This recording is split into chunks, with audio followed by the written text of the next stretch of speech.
Maintenant, j'aimerais revenir sur l'insulte mono. Elle n'est pas neutre, elle est chargée d'histoire. Vous êtes d'accord avec moi? Lorsqu'on dit mono, je pense à Arthur de Gobineau. Arthur de Gobineau qui est un essayiste fallacieux qui a voulu hiérarchiser les races. Pour moi, vos campagnes-là, antiracistes, c'est de l'hypocrisie en boîte. C'est de la merde. Il faut qu'on arrête les say no to racism, tout ça. Ça sert à rien, ça n'a jamais fait bouger les choses. Il faut des actions concrètes. Et dans un monde capitaliste, il faut des sanctions capitalistes. Être noir n'est pas un défaut. Être noir n'est pas une tare. Être noir est une fierté à qui sait connaître son histoire. Yo les gars, j'aimerais parler de l'affaire Vinicius Junior qui montre encore une fois le racisme du monde du football, mais on va dire le racisme du monde en général. On va essayer d'analyser ce qui s'est passé, d'analyser l'insulte raciste, ce qu'on pourrait mettre en place et que je vous donne mes conclusions sur l'affaire. On est mardi dernier et il y a un match de Ligue des Champions entre l'équipe du Real Madrid et Benfica Lisbonne.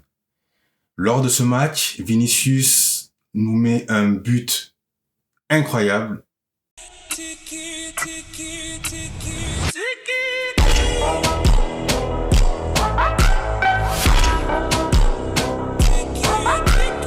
Et des suites de ce but, il célèbre. Il célèbre comme tout bon Brésilien. De là, un joueur argentin, Gianluca Prestiani, se permet de couvrir sa bouche et invective le joueur. D'après le joueur, il aurait été traité de mono. Mono qui veut dire singe en espagnol. Et Kylian Mbappé, parmi d'autres joueurs, aurait entendu les insultes proférées par le joueur argentin à l'encontre du joueur brésilien qui est Vinicius. De là, il va voir directement l'arbitre qui est un arbitre français qui met en place le protocole racisme. De là, pendant 10 minutes, il y a un arrêt du match. Ils font ce qu'ils ont à faire. Le problème, c'est que, vu que le joueur s'est couvert la bouche avec son maillot, il est difficile d'être sûr qu'il est insulté de mono. Mais au vu de la réaction de Vinicius et au vu de tout ce qui s'est passé et de l'abattage médiatique, on peut en tout cas croire ou comprendre qu'il y a eu en tout cas une injure.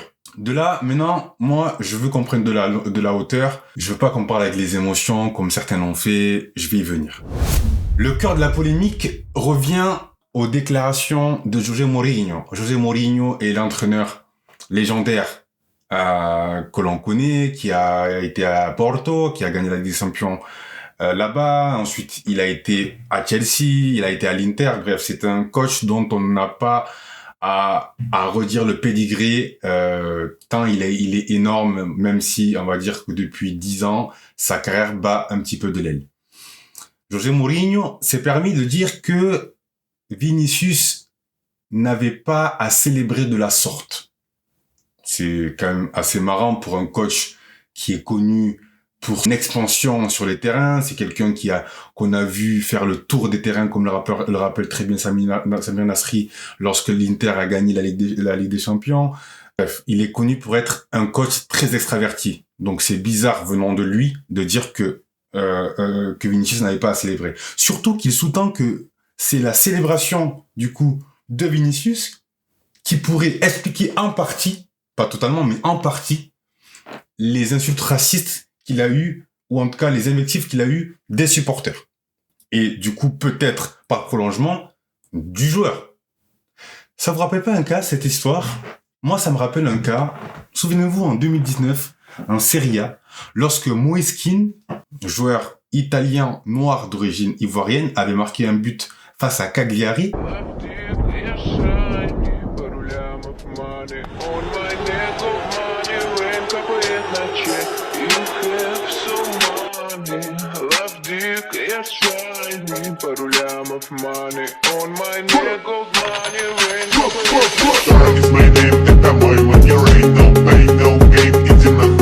Et que son propre coéquipier, Bonucci, s'était permis de dire que les responsabilités étaient partagées entre le public de Cagliari qui avait insulté le joueur à travers des cris racistes et la célébration du joueur qui était provocante.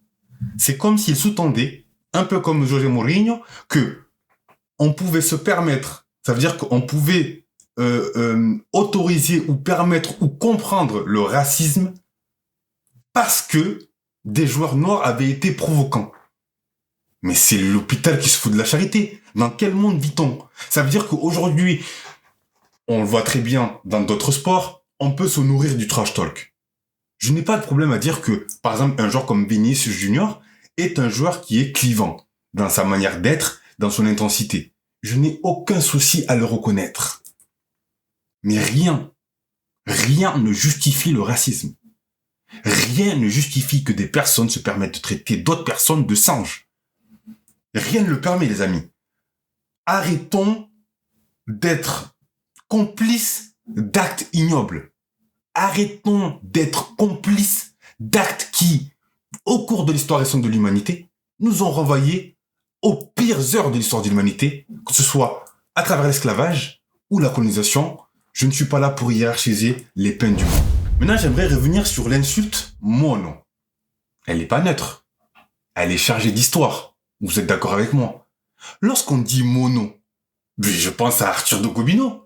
Arthur de Gobineau, qui est un essayiste fallacieux, qui a voulu hiérarchiser les races. C'est-à-dire, parce qu'il ne faut pas l'oublier que lors de l'esclavage et de la colonisation, surtout lors de la colonisation, nous sommes venus dire que il nous fallait civiliser les peuples sauvages. Les indigènes. Donc, lorsque l'on emploie le terme mono, c'est que l'on pense, en tout cas que l'on a intégré, même si c'est aujourd'hui intellectualisé, c'est que l'on a intégré que l'homme noir, le noir, était inférieur à l'homme blanc par rapport à sa couleur de peau. Et j'aimerais rappeler quelque chose par rapport aux Argentins, même si mon but n'est pas de pointer du doigt uniquement le peuple argentin, mais on l'a vu à travers Enzo Fernandez et ses chants racistes, on l'a vu à travers l'histoire du pays. Il faut reconnaître que, voilà, c'est un fait historique. Les Noirs ont été effacés historiquement du pays, à travers des politiques de guerre, à travers des épidémies, à travers une stratégie de métissage de masse et à travers la venue d'expatriés européens dans leur pays, il y a eu une volonté de blanchiment du peuple latin, ce peuple d'Amérique latine. Et c'est quelque chose qui, je pense, a été digéré. C'est quelque chose qui a été institutionnalisé. C'est quelque chose qui est rentré dans l'inconscient de certains Argentins et qui leur permettent aujourd'hui d'avoir des attitudes plus facilement racistes, même s'il faut le dire, le racisme institué, le racisme systémique existe en France, dans le pays où je réside, existe dans quasiment tous les pays du monde. Maintenant, j'aimerais revenir encore une fois sur la figure de Vinicius. Vinicius est une personne noire, brésilienne, qui essuie depuis au moins 2022, 2021, 2022, on va dire lors de son boom et lorsqu'il est devenu le joueur qu'il est aujourd'hui, prétendant au Ballon d'Or, qui était deuxième du Ballon d'Or, pas de celui-ci mais du dernier. Il faut rappeler que c'est quelqu'un d'intense. C'est quelqu'un qui est très véhément envers les joueurs, qui aime le trash talk, qui est un joueur vraiment, on va dire, sanguin. Mais lorsqu'il doit être suspendu, lorsqu'il doit avoir des cartons jaunes, moi je n'ai pas de problème. Par moment, il lui arrive de dépasser les bornes et de rentrer dans une sorte de paranoïa. D'accord, je vous l'accorde. Mais on ne peut pas, encore une fois, justifier le racisme qu'il subit par son comportement. Il existe pléthore de joueurs antipathiques. Dans l'histoire du foot, il y a eu un nombre de joueurs assez impressionnant qui étaient antipathiques. Mais c'est pas pour autant qu'on doit justifier le racisme. Et lorsque j'entends des éditorialistes comme Daniel Riolo se permettre de dire que Vinicius est exécrable, que son comportement n'est pas adapté au foot ou tout ce qui s'ensuit, c'est comme s'il justifiait quelque part l'attitude hostile des supporters, voire même des joueurs, par rapport à son comportement. Je n'ai pas dit que c'est ce qu'il a dit, j'ai dit que c'est comme s'il sous-tendait la chose, un peu comme Leonardo Bonucci qui lui l'a dit clairement, ou même Mourinho. Je pense qu'il faut faire attention à ce que l'on dit. Surtout pour un éditorialiste qui est très écouté comme Daniel Riolo, et qui, au demeurant, même s'il peut avoir des idées politiques ou des fois des takes un peu bizarres, est quand même, et ça il faut le dire, un analyste quand même de bonne qualité. Aujourd'hui, Vinicius, malgré lui, est devenu un peu à l'image de Colin Kaepernick, une figure de l'antiracisme. Et à ce sens, je lui apporte en tout cas toute ma sympathie et tout mon soutien. Parce que vivre ce qu'il subit depuis 2022, là, depuis 4 ans, c'est pas facile tous les jours. Alors, bien évidemment qu'il peut être instrumentalisé par certains, mais c'est quelqu'un qui prend des positions nettes, qui n'hésite pas à utiliser sa plateforme pour combattre quelque chose qui est très grave, même dans son propre pays d'ailleurs, hein, pour le Brésil, on peut en parler. Et c'est quelqu'un qui prend des coups. Ça demande une force mentale, une force de frappe quand même assez forte. Et je lui accorde encore une fois tout mon soutien. Et ne nous trompons pas. C'est pas parce que c'est un joueur sanguin, c'est un joueur clivant que ça doit justifier de quelque sorte un racisme qu'il subit. Ça, je vous le dis vraiment, et je persiste ici. Maintenant, j'aimerais parler des solutions, parce que c'est bien beau de critiquer, vous allez me dire, mais quelles solutions concrètes tu apportes? Pour moi, vos campagnes-là, antiracistes, c'est de l'hypocrisie en boîte. C'est de la merde. Il faut qu'on arrête les say no to racism, tout ça. Ça sert à rien, ça n'a jamais fait bouger les choses. Il faut des actions concrètes. Et dans un monde capitaliste, il faut des sanctions capitalistes. Mais des sanctions qui mettent le doigt sur la chose. Moi, je vous en propose quelques-unes. Vous mettrez en commentaire celles que vous proposez. Mais pour moi, déjà, il faut que les joueurs soient solidaires. Que tu sois noir ou non noir, pour moi, le football doit être un outil de soft power. Bien évidemment que le racisme a encore de longs jours. On le sait. En France comme ailleurs. On le sait. Mais je pense qu'aujourd'hui, avec les milliards que gagne la FIFA, avec les milliards que gagne l'UEFA, avec tout ce que le foot brasse comme argent, on doit mettre, en tout cas dans tous les clubs de D1, surtout dans les pays où on sait qu'il y a du racisme dans les stades, comme l'Italie, comme l'Espagne, comme la France, parce que l'Angleterre ça va à peu près, même si il peut y en avoir, dans tous les grands championnats, il faut qu'il y ait une reconnaissance faciale de tous les joueurs qui profèrent des insultes racistes ou qui font des cris de singe dans les stades. Premier point. Deuxième point. Comme je vous ai dit, dans un monde capitaliste, il faut des sanctions capitalistes. Il faut qu'on sanctionne à hauteur de millions les clubs dans lesquels les groupes de supporters profèrent des insultes racistes.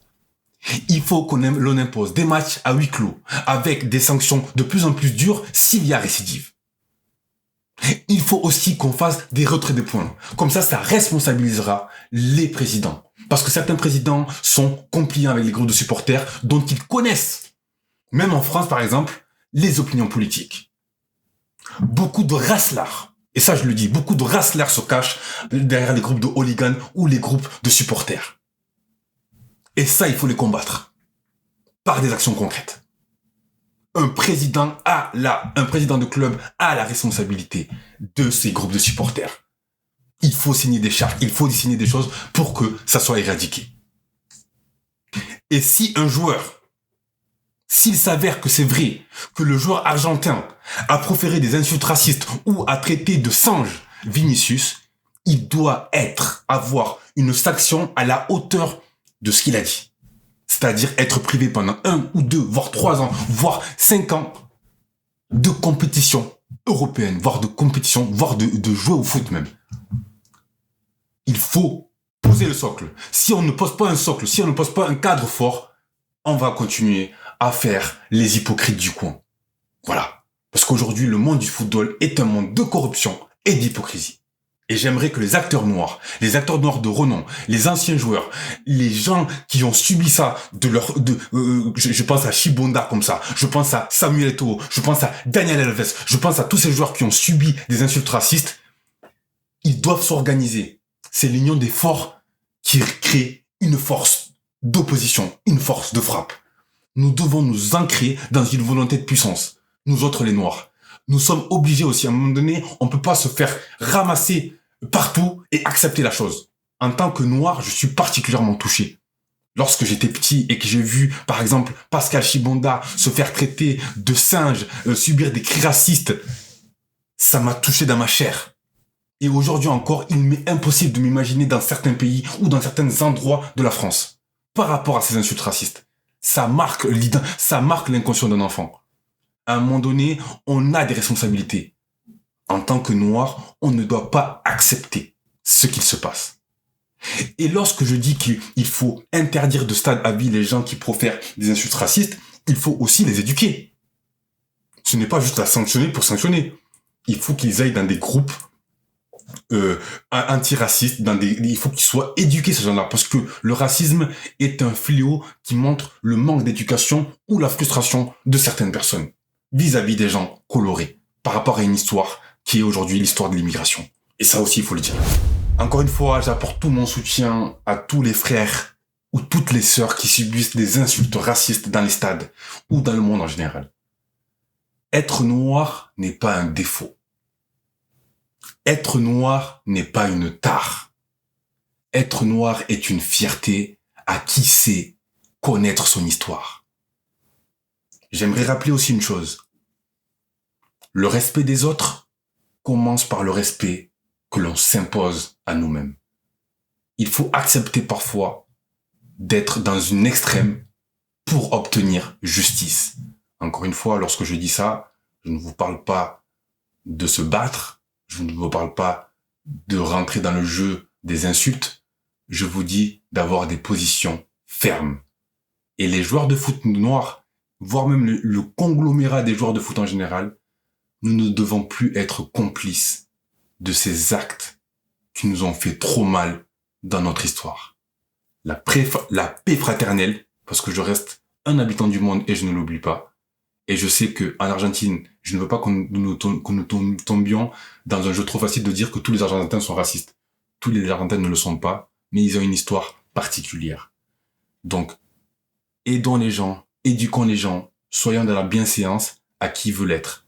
Par contre, n'acceptons jamais de nous soumettre à ce système racialiste qui nous a fait trop de tort.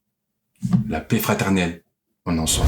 Fizeram-nos ter vergonha da melanina, mas somos ouro puro, sol que ilumina. Venderam a ideia que preto é inferior, mas fomos reis, rainhas, cheios de valor. Ensinaram que sucesso é abandonar a raiz, mas a força verdadeira é manter o que nos fez feliz. Ubuntu é filosofia, mas individualismo é progresso. Juntos somos fortes, sozinhos é retrocesso.